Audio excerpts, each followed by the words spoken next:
Борон-борон дан, борон-борон замандан, давным-давно в тридевятом царстве, в тридевятом государстве, a long time in a galaxy, far, far away. Практически любой миф, любая сказка, либо эпос начинается с этого, вне зависимости от того, где находится эта нация, какому этносу, какой национальности принадлежит этот миф. У всего есть очень много чего общего. Почему так происходит, мы сегодня разберем в этом видео через призму эпоса Урал-Батыр. И в самом эпосе Урал-Батыр мы разберем архетипы, как это влияет на сознание сейчас, например, в том числе и тюркских народов, что есть общего, например, с эпосом Гильгамеш, и в целом изучим скрытые смыслы, расположенные в этом мифе.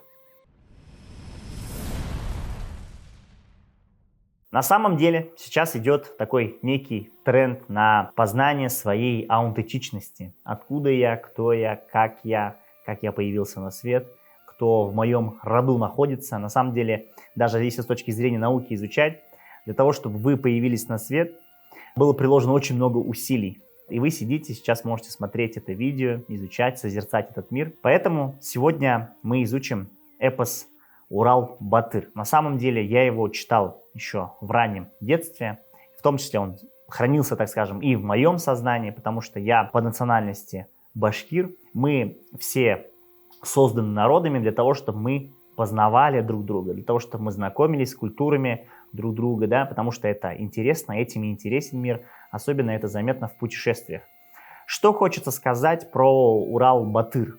В этом видео будет некий разбор, возможно, даже в какой-то момент это будет превращаться даже в деконструкцию, потому что обсудим мы здесь в этом видео и происхождение, в том числе архетипы, которые влияют на общественное сознание, например, самих же башкир или вообще в общем в тюрков, потому что здесь хранится очень много чего общего. И даже не только тюрков, но и с шумерами, да, потому что на самом деле, если изучать, очень серьезные есть параллели, которые совпадают с эпосом о Гильгамеше. То есть, и, возможно, это случайно, но я и многие ученые, в том числе, даже не в том числе, вероятно, даже первее, конечно же, ученые, да, считают, что это неспроста. Возможно, это были одни люди, возможно, это общие предки, да, потому что одни и те же нарративы и смыслы, и даже самое интересное, они совпадают с библейскими, кораническими сюжетами. И сегодня мы в этом видео это подробнее разберем. Во-первых, что хочется сказать, когда я начал все это переосмыслять, здесь действительно очень много смыслов. Но давайте начнем вообще с происхождения этого эпоса.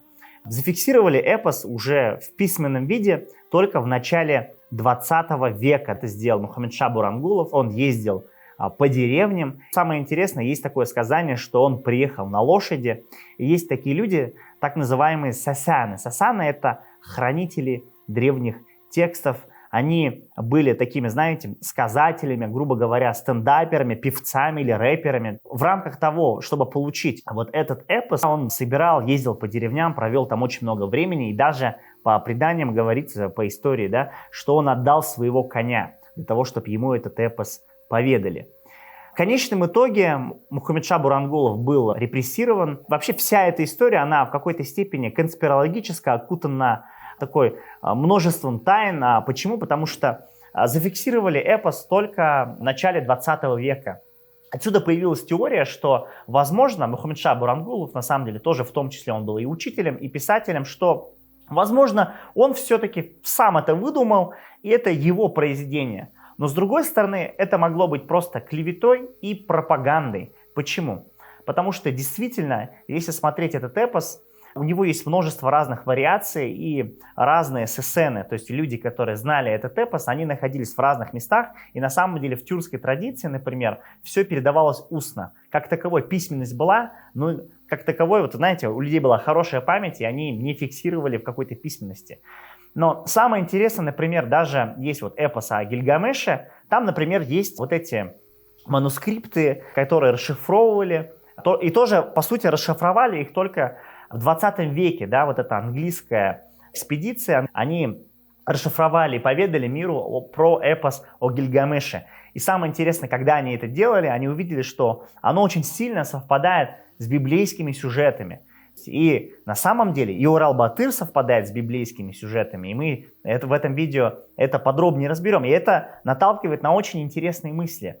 Но самое интересное, да, в пользу того, что эпос действительно является очень древним, даже вот сам эпос о Гильгамеше окутан множествами тайн, условно, да, о том, что действительно некоторые люди тоже считают это фальсификацией. Точно так же Урал-Батыр считают фальсификацией некоторые люди. И существует такое мнение, и действительно его надо озвучить. Но что свидетельствует о том, что эпос действительно древний? Первое, то, что его знало множество людей, практически вот наизусть.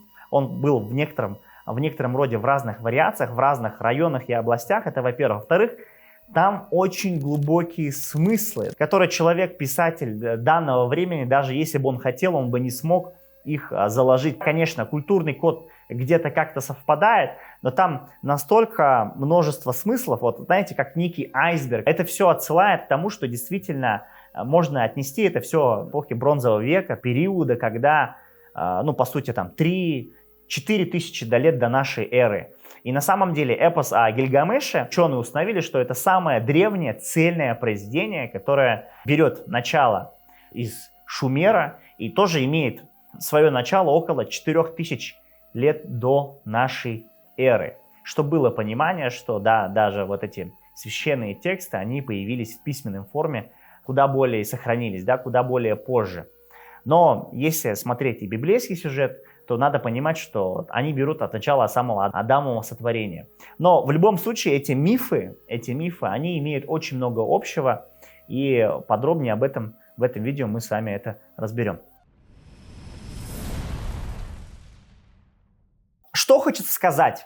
Давайте начнем с разбора сюжета, но на самом деле я вот сейчас начинаю разбирать и понимаю, что его очень много и элементов разбора очень множество.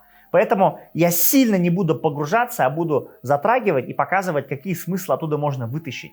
Во-первых, начинается с того, что Ян Бика и Ян Бирде — это родители, это пожилые люди, которые ушли некогда от смерти создавать свой новый мир, где этой смерти нет, где эта смерть не может их настигнуть. И у них есть два сына, старший сын Шульген и младший сын Урал. То есть они живут, и у них есть некие такие устои, обычаи, они живут, у них есть такой некий быт. И мы здесь видим следующую вещь, что вот эти родители, Ян Бика и Ян Бирде, они ходят на охоту, и у них есть определенные ритуалы, у них есть улитки, которые собирают кровь животных. Во время приема пищи они выпивают эту настойку из крови. То есть это какой-то интересный такой некий вампирский есть в этом элемент. Да? И на самом деле, если там изучить подробнее, он еще никак не раскрывается. И здесь происходит следующее. Да? Они с одной стороны убегают и ищут, находят новую землю, где они уходят от смерти. То есть это новый такой, некий новый мировой порядок, где существует запретный плод.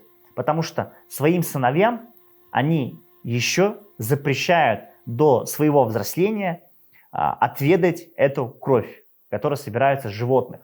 То есть это такой наказ, это какой-то такой завет, который нас с точки зрения архетипа уносит в этот сад Эдема. Вот библейский, коранический, авраамический сюжет, которым переполнен весь мир. И вот если смотреть эти авраамические сюжеты, мы видим, что там есть сад Эдема, где тоже есть запретный плод. Отсюда выражение «запретный плод сладок», который себе манят постоянно, но он запретен. Он хранит в себе тайну. А почему запретен? В какой-то степени не раскрывается. Это тоже момент есть. Но при этом это всегда подпитывает такое некое любопытство. И мы видим то, что вот этот элемент нас относит тоже к этому запретному плоду. И мы видим, что Шульген и Урал получили этот завет. Но в какой-то момент времени Шульген решается его нарушить. Когда родители были на охоте, он это выпивает, и в какой-то степени он тоже вкусил вот это яблоко эдемовское. Да? Приходит отец, и начинается следующая вещь. Он увидел, что кто-то нарушил его завет, начал выяснили, что это Шульген. Он начал бить Шульгена. Во-первых, Урал и не пил, потому что он знал, что нельзя, он слушал завет отца. Но и здесь он все-таки, да, и Шульген попросил ему не поведать своим родителям об этом, о том, что он это сделал. Но он здесь все равно защищает своего брата. он говорит, не надо его бить, да, не надо проливать его кровь, не надо его убивать. Он делает в какой-то степени, даже можно сказать, нравоучение своим родителям. И мы видим, что, во-первых, с самого начала Урал не нарушает этот запрет, во-первых. Во-вторых, мы видим, что в какой-то степени Урал является с чистыми помыслами и уже является таким неким морализатором, нравственным человеком, который даже родитель может остановить, да, чтобы он его сына не бил. И он ему утверждает, что если ты его побьешь, там вот это сделаешь, ты в старость проведешь один, там, и так далее, и так далее, и так далее. У этого будут последствия, да. И на самом деле отец его послушал. К чему это нас соотносит, да? В какой-то степени Шульген и Урал это два разных архетипа. Очень часто их сравнивают с Каином и Авелем, да, когда было совершено первое убийство на земле.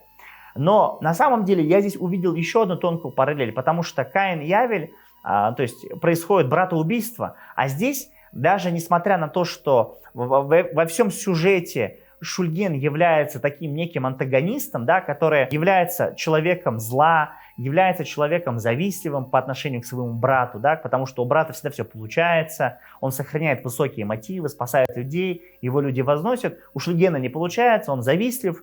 И мы видим, что между ними, хотя происходят стычки, Урал постоянно его прощает, но Шульген не справляется, и братоубийство не происходит. То есть вроде бы стычки происходят, но никто друг друга все-таки не убивает. То есть и в этом основное различие Шульгена и Урала. И знаете что? То есть я хочу предложить вам посмотреть на все это под новой призмой, потому что, во-первых, первое противоречие есть такое интересное, да, с точки зрения, если смотреть деконструкция, тема питья крови, она вообще полностью не раскрыта. Почему это было, да? Потому что, с одной стороны, они уходят от смерти, а Урал вопросами задается уже тогда. Почему мы уходим от смерти, да? Вроде бы мы ушли от смерти, мы бессмертны, но мы эту смерть распространяем по отношению к вот этим животным, по отношению к природе. То есть у Урала появляется задача, цель вообще смерть убрать. Но самое интересное, что вроде бы они от смерти ушли, существует еще одна призма локуса, да, восприятия. Это то, что действительно, почему они от смерти уходят, но кровь пьют и мясо животные едят. То есть, по сути, действительно, в этом есть некое противоречие.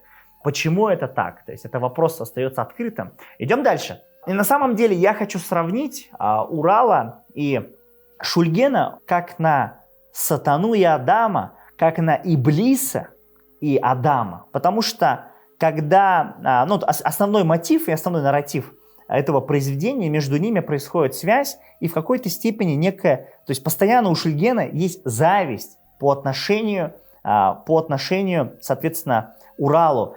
И здесь мы видим, что у сатаны и Иблиса есть постоянно такая некая зависть по отношению к Уралу. А знаете почему? То есть Иблис, сатана, он был воспроизведен на свет гораздо раньше. То есть он, во-первых, и был и раньше, во-первых, и обладал большим количеством знаний. То есть его статус был очень высокий до рождения Адама. То есть, и мы здесь видим, что Шульген, он тоже является старшим братом, а Урал является младшим братом. То есть, по сути, это Иблис и Адам. То есть часть хорошего, часть плохого. И Иблис, вот этот сатана, да, он не признал Адама, он ему завидовал, и эта зависть стала, по сути, основным нарративом битвы добра и зла в нашем мироздании, в нашем основной опоре, вот в нашем, знаете, космогонизме, так скажем, да. И самое интересное, что и Урал-Батыр, и другие эпосы, например, эпос о Гильгамеше, они очень космогоничны, то есть в том плане, что они тоже дают очень глубокие опоры в рамках мироздания, о том, они поднимают вопросы картины мира, то, как вообще мир устроен, понимаете? И много чего общего есть вот с этими авраамическими, библейскими сюжетами. Если идти дальше по сюжету, он встречается с очень многими животными, мифическими существами, да, потому что Урал и Шульген, они выходят в дорогу для того, чтобы выполнить определенную задачу, убить смерть, чтобы смерти вообще больше не было, да. В один момент у них появляется такое перепутье, то есть это, знаете, как некий Витязь на перепутье, когда ему надо выбрать дорогу, налево пойдешь, там коня потеряешь, направо пойдешь и так далее, и они, вот этих два старших брата, подходят к такой табличке, где путь разделяется на двое. И в одном мире говорится, что в одном мире есть некая такая гармония, что там все хорошо, там смерти нет, там все благоухает и так далее. Все замечательно, гармония. А другой мир, он такой опасный, страшный, там есть притеснение, там есть смерть и так далее. И, по сути, надо было бы, грубо говоря, бросить жребий, и Урал должен был пойти как раз-таки по этому светлой дороге. Но мы здесь видим следующую вещь, что Шульген говорит, на правах старшего все-таки нет, давай я выберу этот путь. Знаете, эпос Урал-Батыр, он предлагает нам картину мира, что мир троичный, да, он третичный в том плане, что есть подземное царство, да, царство зла, обычный мир и царство верхнее. И здесь на самом деле, опять же, да, есть много чего общего не только с эпосами там о Гильгамеше, и на самом деле здесь есть очень много чего общего даже с мифами Древней Греции, причем вплоть до архетипа, потому что впоследствии мы узнаем, что, например, у Урал-Батыра есть Акбузат, да, это летающий конь, это же Пегас. Потом есть, например, битва с быком, а это же Минотавр, да, это же вот эта вся история, вот, ну, она пропитана, то есть и очень много чего, вот есть такое, знаете, он как Прометей пытался тоже, да, дать людям вот эту возможность, то есть на самом деле очень много общего здесь мы видим таких пересечений. Но в конечном итоге Урал попадает в такой опасный мир, сложный мир, Шульген попадает в мир такой сладостный, радостный и так далее. Впоследствии вот выбора этого пути в конечном итоге создается третичный мир, в котором мы с вами живем вместе с вами. То есть, грубо говоря, зло есть, добро есть, да, и здесь есть, условно, там, грубо говоря, ад, и существует и рай, и мы живем в таком мире, где мы сейчас воочию это не видим. То есть мы видим только тот мир, в котором мы живем. Грубо говоря, то есть вот эта битва, вот этот выбор Урала и Шульгена, да, создал такой третий мир. Мы потом впоследствии по сюжету это видим.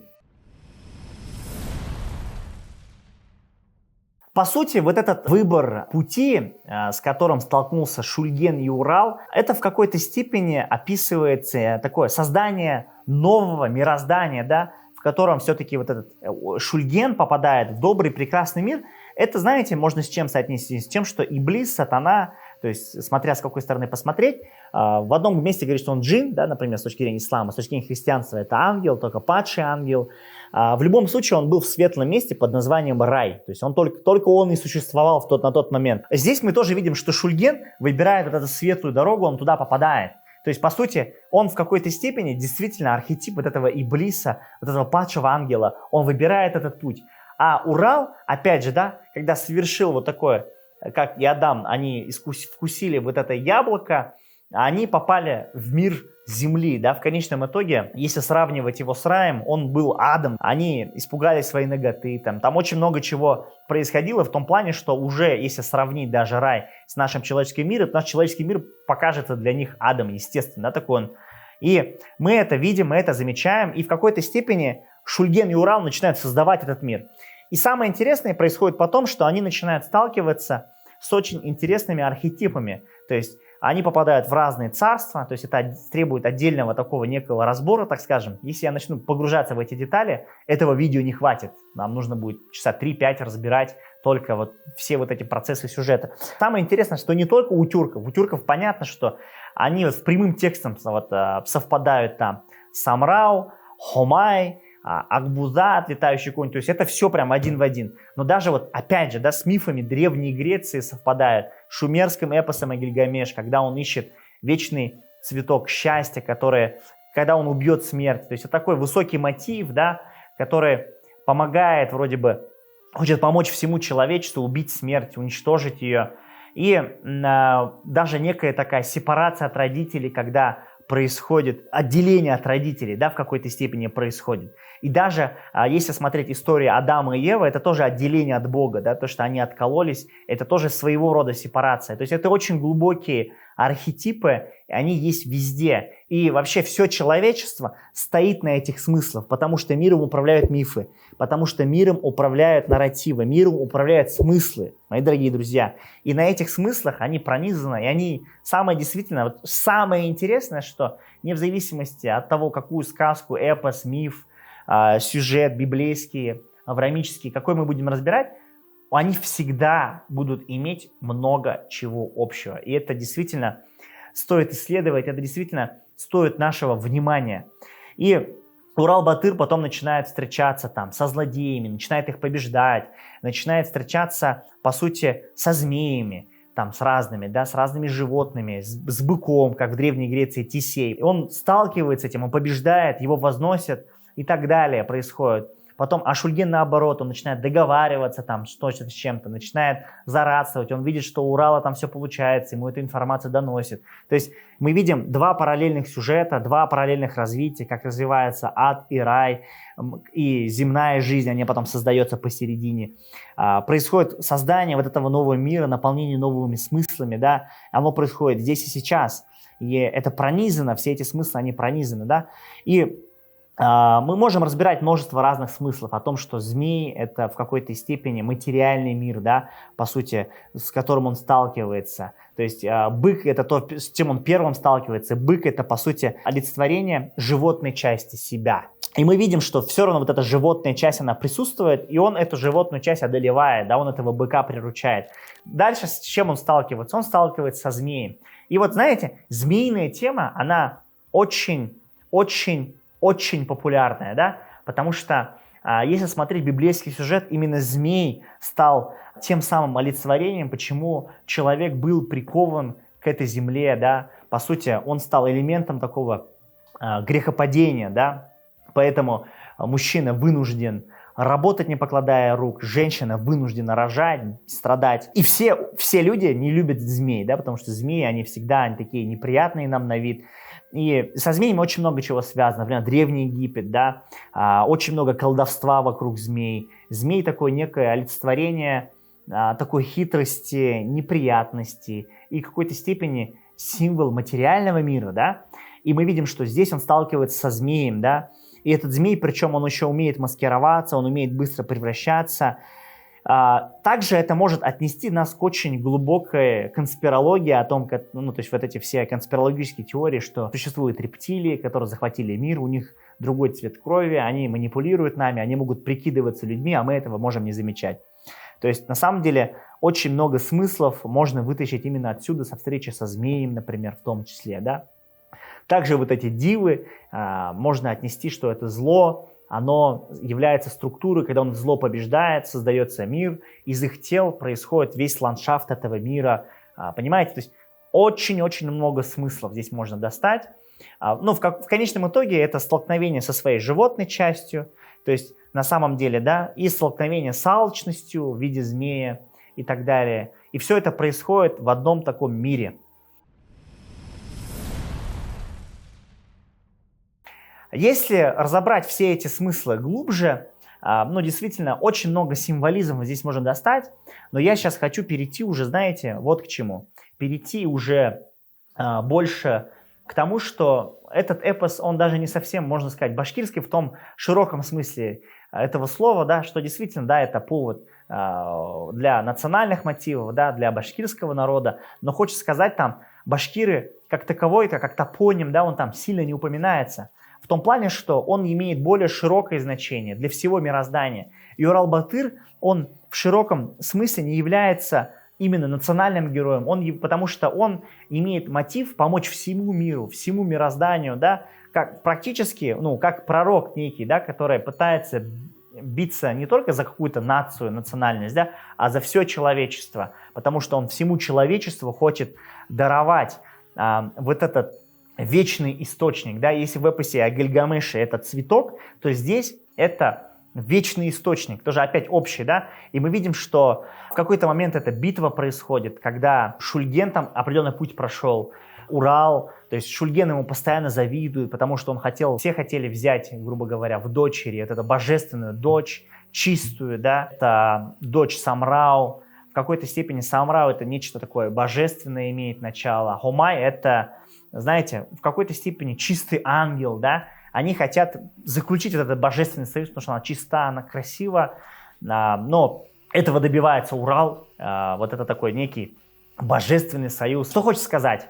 Что и у эпоса в Гильгамеше здесь есть очень много общего, потому что там появляется посох хитростью выманивает Шульген, и этот посох он бьет, и все это относит нас к определенному такому всемирному потопу. А всемирный потоп, он был и в Гильгамеше, понимаете, в эпосе о Гильгамеше там тоже был всемирный потоп. И здесь в Урал-Батыре всемирный потоп. И знаете, где еще есть всемирный потоп? Конечно же, в авраамических писаниях, в авраамических религиях, как Ной, да, как пророк столкнулся, вот это обновление мира, когда он был вынужден просвещать, освещать, давать пророчество. Люди всячески его отрицали. Он собрал ковчег, люди над ним смеялись. В конечном итоге выжили только те, которые уверовали, там, и животные, каждой твари по паре, да. И мы здесь видим, что вот этот всемирный потоп, он также есть. И в эпосе Урал-Батыр, также в эпосе о Гильгамеше. Это тоже нас опять относит к тому, что у этого есть очень много общего с точки зрения архетипов и нарративов. А дальше начинает создаваться новый мир, когда Урал-Батыр начинает побеждать всех злодеев, и после этого появляется суша, ландшафт, людям есть где жить, понимаете, да, после вот этой битвы. Еще посох, вот этот, он относит нас еще более древнему тоже символизму, да, относит нас к библейскому сюжету из Древнего Египта, когда у Моисея был посох, который мог превращаться в змея, с одной стороны, с другой стороны, именно с помощью посоха он смог разделить море на две части. А здесь мы видим, что этот посох, да, поспособствовал тому, что произошел потоп. То есть, смотрите, очень много пересечений есть и с эпосами других народов, да, других культур, так скажем, которые вроде бы, казалось бы, никак можно не соотнести. На самом деле есть гипотеза о том, что действительно шумеры, те шумеры, которые там есть, они проживали когда-то на вот этой местности, да, потому что неспроста у них есть много чего общего. Это, во-первых. Во-вторых, даже есть много чего общего с такой древней религией, как зороастризм, как вот с этими огнепоклонниками, да. Много чего общего в том плане, что там также вот есть вот эта битва, там также есть вот эти смыслы, нарративы, если вы хотите еще глубже изучить. Мы можем рассмотреть Урал-Батыр, вот этот эпос, с очень много разного символизма. У него потом появляются дети. У этих дети тоже очень много значений имеют. Названия, которые, топонимы, к чему нас относят, да. Это очень много, это видео займет времени, если я сейчас буду полностью весь символизм, топонимы смотреть, откуда происхождение слова, много чего вот этого общего архетипа. Это можно, говорю, разбирать очень долго. Давайте сейчас перейдем непосредственно уже к психологическим архетипам, которые влияют в конечном итоге на самого человека.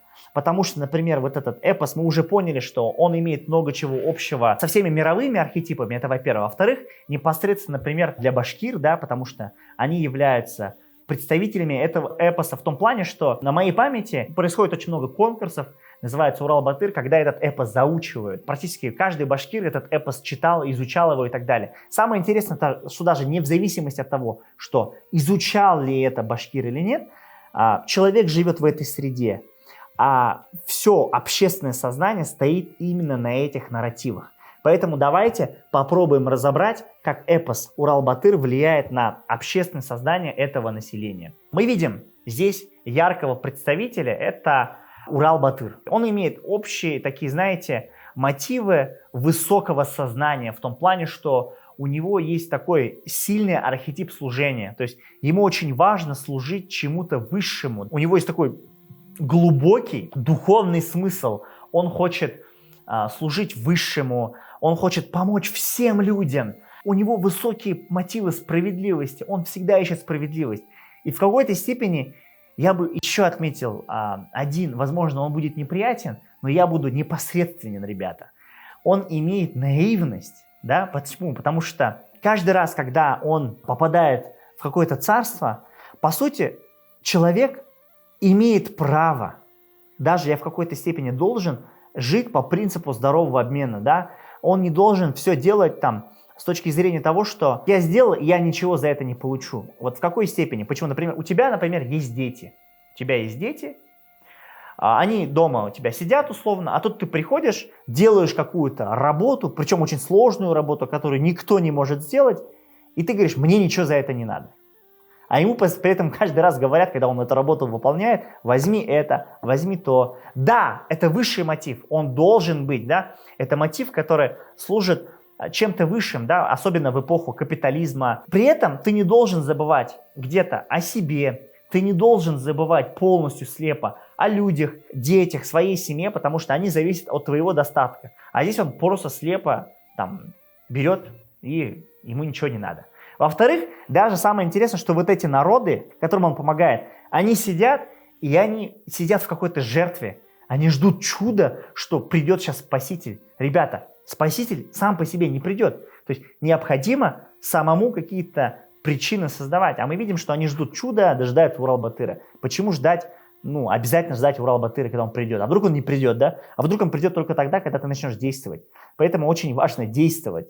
Поэтому Урал-Батыр, необходимо некоторые именно его архетипы переосмыслить, потому что, да, это классно, что он имеет высокие мотивы, это замечательно, это полезно, особенно для того мира, в котором мы находимся, да, жить для какого-то высшего смысла. Но при этом это не значит, что полностью тупо забыть о своих потребностях своих детей. Следующее, Шульген. Мы видим, что Шульген завистливый, да, то есть и башкиры, как правило, там презирают таких людей, да, что они завистливые, увертливые и так далее. Но, ребята, давайте так, это два таких архетипа, два антагониста, но на самом деле можно превознести их в одного человека. На самом деле надо смотреть даже на эпос через следующую призму, что это происходит в голове одного человека. Грубо говоря, условно, Азрака, те чудовища, с которыми он сталкивается, да, это на самом деле эго, это алчность, это состояние внутреннего, да, внутренней такой борьбы. И на самом-то деле можно соотнести в этом плане Урала и Шульгена. Это не два разных человека, а это человек один. Ребята, и я, в какой-то степени как башкир могу сказать, что в нашем народе это есть, что в нашем народе всегда есть справедливость, высокая гордость, чувство высоких мотивов, духовность. Все это есть, это присуще Уралу. Но вместе с этим есть некая наивность. В какой плане? Что легко можно обмануть, и мы это видим во всю вот этой истории, да, если смотреть это в регионе. То есть обманывали, территориальные некоторые вещи могли отнять, отжать, то есть посредством обмана, посредством вот этой наивности. А также при этом на самом деле в каждом башкире есть не только высокий мотив, но также есть мотив Шульгена. Что я хочу сказать? Что на самом деле есть завистливость. И я на полном серьезе это говорю, в том плане, что если, например, происходит какой-то подъем какого-то одного человека, то есть его условно он начинает как-то расти, то его начинают останавливать. И это на самом деле, знаете, где можно есть? Это можно увидеть про национального героя, например, Салавата Юлаева, который есть, ему стоит огромный памятник, его предали свои же, отдали его местоположение, то есть это было из-за зависти, да, то есть мы это видим. Очень тяжело выдержать успех другого человека. На самом деле, например, я считаю здесь глубокий нарратив в том плане, другом считается не тот, кто, например, поможет тебе в беде, а на самом деле тот, кто может выдержать твой успех. Вот это очень важно. И мы видим, что действительно это есть. Посредством своего роста я это замечал. Во-вторых, на самом деле это даже не общий башкирский то есть архетип. Это на самом деле у многих тюркских народов тоже есть.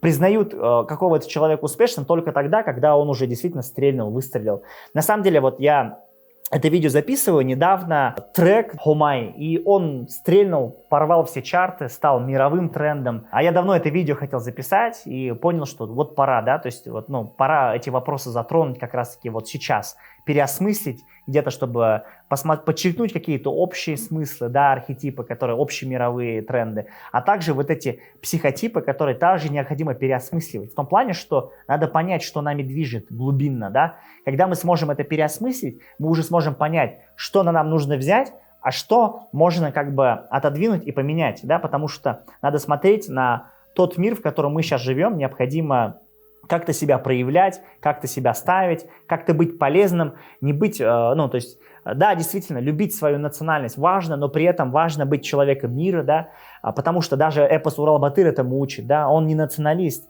он хочет блага для всего мира, то есть это тоже важно понять, не надо делить на нации и так далее, то есть важно знать свой род, свою национальность, свои традиции и обычаи, но при этом брать из этого самое лучшее, опираться на это, и другим людям будет интересно, другим национальностям и народам, например, вот как мы сейчас видим, этот трек «Аквила» залетел на весь мир, им тоже интересно где-то исследовать, да, независимости, тюрк ты или не тюрк. Тюрки, конечно, особенно поддерживают, но даже другим людям и национальностям интересно изучить, потому что это очень аутентично, это интересно. В этом развитии, познании друг друга и есть смысл какого-то нашего бытия, да, в этом есть смысл, поэтому это очень интересно. Соответственно, я что хочу сказать? Я хочу сказать следующее, что действительно Шульген и Урал это можно рассматривать не как две отдельные личности, а как личность одного человека, в котором есть и добро, и зло, потому что, если положа руку на сердце сказать, действительно в каждом человеке есть хорошее и плохое, есть его видимая сторона, но есть его и теневая сторона по Юнгу. Есть очень много таких смыслов. И наша задача как человека, действительно, чтобы в нас было больше светлого.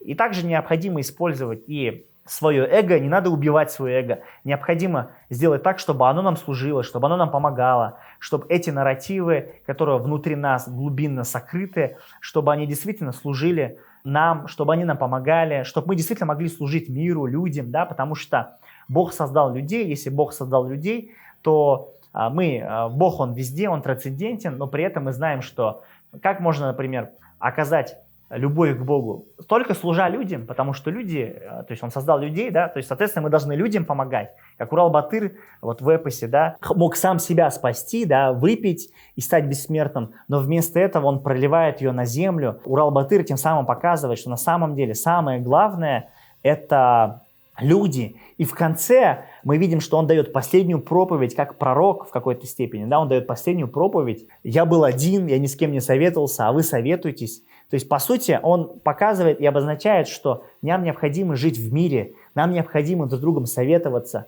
нам необходимо совещаться с друг другом, как-то служить друг другу, иметь высокие мотивы. Да? И действительно, если посмотреть на эпос через эту призму, он очень классный. И самое приятное и интересное, что он имеет много общего с другими мировыми архетипами. И это означает, что всеми ими можно пользоваться во благо человечества. Но при этом всегда есть теневая сторона Шульгена, которая есть в каждом из нас.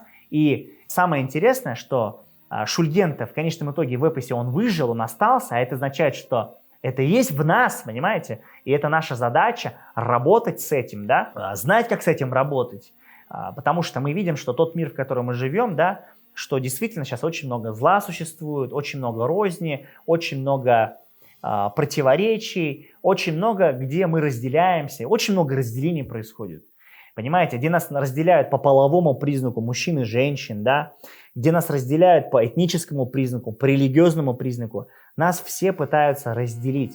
Ребята, это макиавеллизм, да, когда, разделяя и властвуя, пытаются этим нажиться, воспользоваться для того, чтобы мы не существовали мирно, да, а на самом-то деле наша задача объединяться и опираться на те вещи, которые нас не разделяют по цвету кожи, не разделяют нас по национальному, религиозному признаку, а которые нас объединяют. Необходимо находить мосты. Когда мы будем находить эти мосты, мы будем счастливы, наши дети будут счастливы, да? Мы будем жить в таком хорошем мире, да? Об этом говорится в главных нарративах и даже молитвах этого мироздания, в авраамических религиях. Это говорится в исламе, в Аль-Фатихе, «Веди же нас прямым путем», да? Это говорится в молитве православной, христианской, «Отче наш», да пребудет царствие Твое. То есть, да, это лучший мир, в котором будут царить более высокие мотивы, где будет много нравственности, где будет много взаимоуважения, взаимолюбви. Не будем опираться, как Шульген, на мотив власти, да, когда нам нужно победить, захватить власть любой ценой, а как Урал-Батыр, где будет служить не какая-то коррупция, а где будет меритократия, власть сильным, чтобы ты действительно можешь получить то или иное признание, должность, деньги, если это нужно, да, посредством своих достижений. Действительно, когда это заслужено, а не просто нахлебничество или паразитарство в чистой степени. Это видео могло быть гораздо длиннее, возможно, это бы заняло у нас несколько часов, потому что эпос действительно глубокий. В этом видео мы постарались разобрать эпос Урал-Батыр, но на самом деле мы затронули очень много разных тем, очень много разных соприкосновений, в том числе с мировыми архетипами, в том числе с эпосом Гильгамеша, с религиями. И эти смыслы на этом не заканчиваются, да? На самом деле там очень много всего. Тем не менее, я постарался раскрыть и с точки зрения вот этих архетипов, и с точки зрения самых прикладных смыслов, которые остаются в человеке, которые управляют потом человеком, да, потому что эти смыслы потом формируют установки человека, да. И здесь задача была показать, что установки бывают иногда созидательными, но есть и когда они могут быть деструктивными в том числе, потому что в каждом из нас есть не только Урал, но и Шульгин. А в Урале также присутствует в том числе и наивность. Не стоит нам забывать, да, что действительно Урал — это архетип очень сильный в любом случае. Он имеет очень высокие мотивы, и этим стоит гордиться. Но здесь, знаете, задача была не в том, чтобы мы отделялись по национальному признаку, как-то разъединялись как-то и так далее, по национальному признаку, религиозному или еще в каком-либо. Наша задача главное — объединяться. Объединяться. А это будет лучше, если мы будем изучать свою культуру, знакомиться с другими и находить общие мосты. Это была рубрика «Коуч объясняет». Подписывайтесь на канал, оставляйте комментарии, жмите на колокольчик. А если вы хотите изучать такие архетипы и то, как они нас влияют, переходите по ссылке здесь, либо по ссылке в описании. Для этого есть целый проект, называется он «Пробуждение». Для того, чтобы пробуждаться к новым смыслам, брать для себя полезное и двигаться дальше. Ну или хотя бы просто пока подпишитесь на канал и ждите следующих видео.